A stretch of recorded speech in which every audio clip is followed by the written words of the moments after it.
Le 25 juillet 2000, le vol 4590 d'Air France, affrété pour des touristes allemands à destination de New York, est sur le tarmac de Roissy. L'appareil, le 6e de la série, est prêt à décoller. Il est 16h42. C'est un vol classique, c'est un vol affrété. L'avion était chargé complètement par ses passagers, par les bagages. L'avion va engager son vol avec un petit peu de retard suite à un incident technique. Quelque chose qui arrive, un petit retard, pas extrêmement lourd. Et puis derrière, c'est l'enchaînement. Moins de 2 minutes seulement après le décollage, l'avion devient incontrôlable. Il décroche et s'écrase sur un hôtel au bord de la Nationale 17 et provoque la mort des 100 passagers allemands, 9 membres d'équipage et 4 personnes au sol. 113 victimes. 113 victimes au total.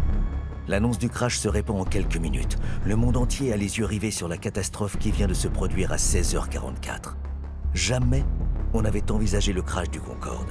Que s'est-il passé dans ce laps de temps? À 65 mètres d'altitude, en tout début de position de décollage, le Concorde manque de puissance. Il n'y a plus d'accélération.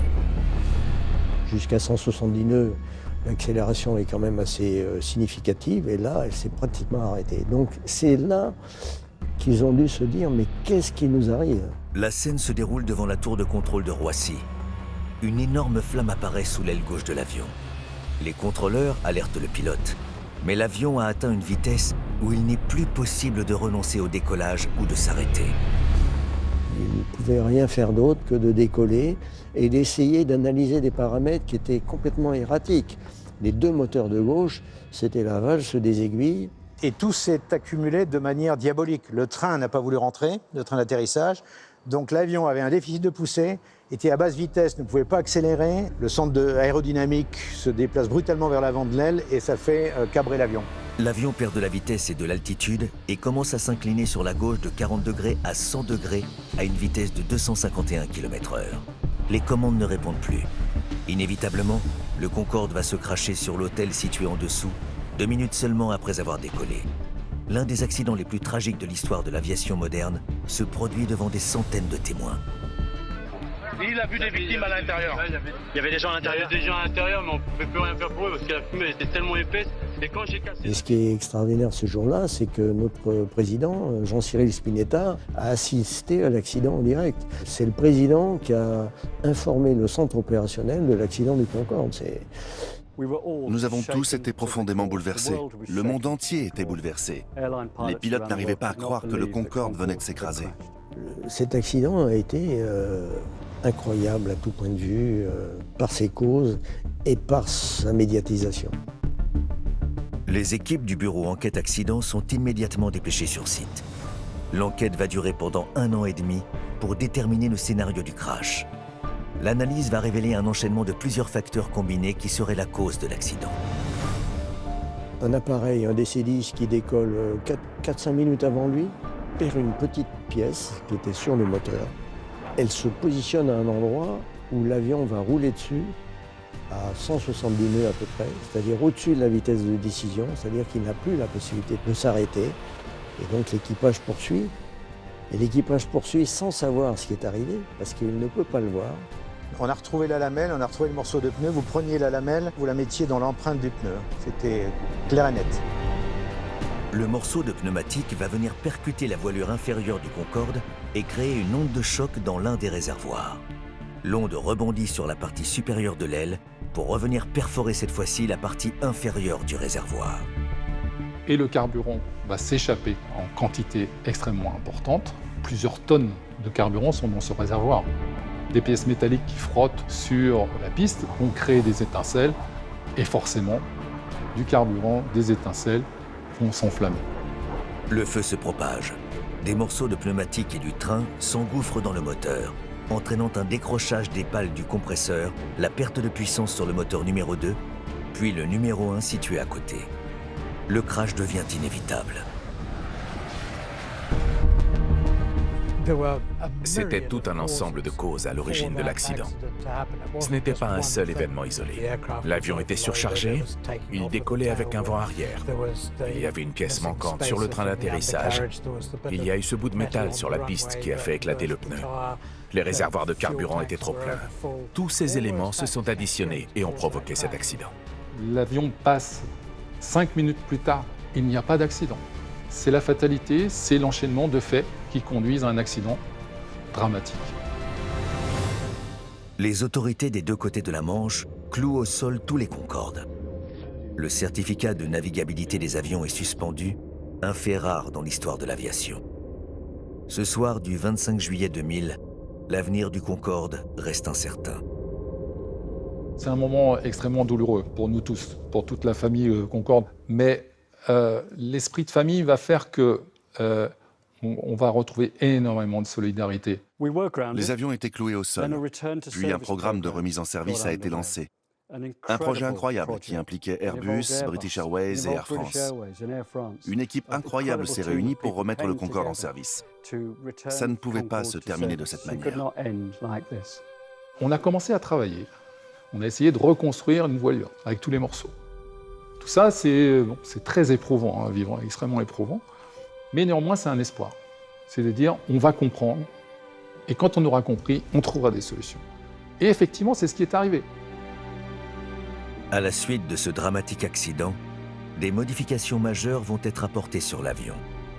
Les 13 réservoirs de carburant situés dans les ailes vont être équipés d'une protection anti-perforation en Kevlar qui permettront de réduire de 20 fois une potentielle fuite. Michelin développe une nouvelle technologie de pneus plus résistants et confirme qu'ils n'éclateront dans aucune circonstance. On installe un nouveau train d'atterrissage électrique. On réduit la capacité du vol de 10 places. L'avion légendaire doit renaître, alors il faut prendre les mesures nécessaires pour éviter une nouvelle catastrophe. Plus d'1 an après l'accident, le retour du Concorde est prévu en 2001, quelques jours seulement avant l'attentat qui va secouer la ville de New York. Cela a profondément affaibli la confiance internationale dans le transport aérien et surtout dans l'exploitation des vols. Malgré le travail titanesque des modifications, l'aventure Concorde reste en sursis.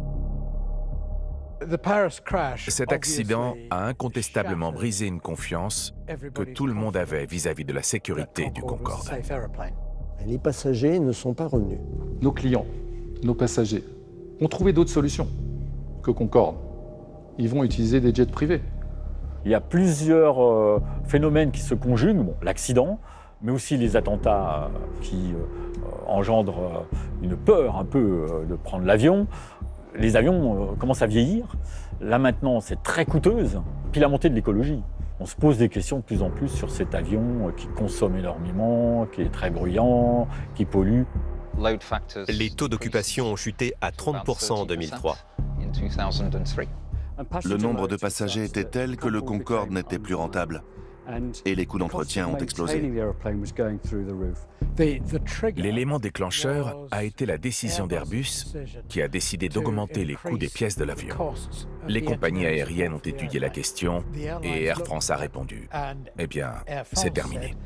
C'est plus possible, ni économiquement, ni autrement, d'envisager sa prolongation. Donc nous sommes en train de clôturer aussi dignement que possible une épopée extraordinaire. British Airways ne pouvait pas l'exploiter seul.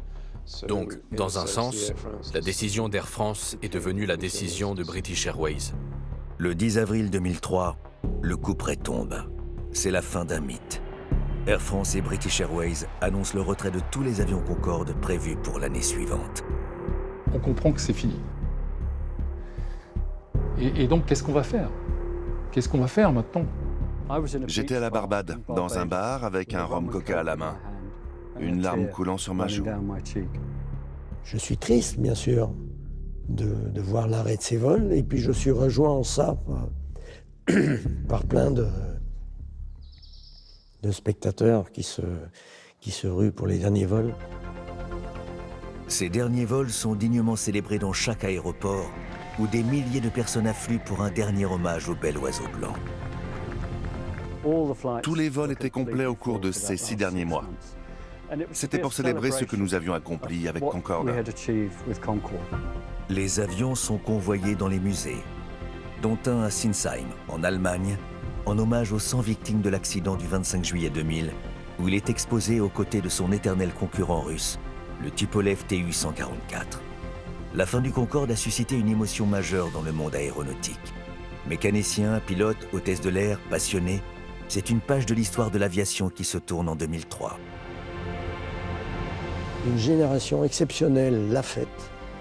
Je ne veux pas dire qu'on ose tout, mais on n'a pas de frontières, quoi. C'est vraiment, pour moi, l'image des années 70, au même type que le débarquement sur la Lune des Américains. On avait Concorde, et on n'a plus rien derrière. Où est l'avion qui le remplace? Il n'y en a pas. C'est en quelque sorte une compétence que nous avons perdue, et je pense que le monde n'est pas habitué à cela. Pourtant, sur les pas de ces visionnaires des années 70, une jeune entreprise américaine, Boom Technology, s'est lancée sur le marché du transport supersonique. Dès 2029, elle envisage de faire voler son avion Overture, héritier du Concorde. Optimisé pour voler jusqu'à 1800 km/h à 18 000 mètres d'altitude, Boom a redéfini l'aile delta en une forme minimisant la traînée de l'avion et la poussée requise du moteur. Tous ces projets se heurtent au même problème que Concorde. N'importe quel avion voyageant à très grande vitesse devra consommer toujours plus de carburant. La vraie difficulté, c'est la propulsion. Boom Supersonic est visiblement notre meilleure chance de voir voler un avion commercial supersonique dans les 10 prochaines années. Dans notre société où l'écologie est au centre des préoccupations, le vol supersonique relève d'un grand défi. Les moteurs devront être durables, élaborés à partir de biomasse, d'hydrogène vert, afin de réduire considérablement leurs émissions de CO2. Si de nouvelles idées novatrices en termes de voyage supersonique sont évoquées, il est encore trop tôt pour savoir qui remportera ce nouveau pari du supersonique commercial, successeur du Concorde. Quand vous regardez le Concorde aujourd'hui, un avion conçu dans les années 1960, il a encore l'air futuriste. Concorde est intemporel, c'était une machine à voyager dans le temps. Bien qu'il ait été sujet aux plus vives polémiques, Concorde est l'une des plus grandes prouesses du XXe siècle. Un succès du développement aéronautique dont les avancées techniques ont considérablement marqué la conception de nos avions d'aujourd'hui.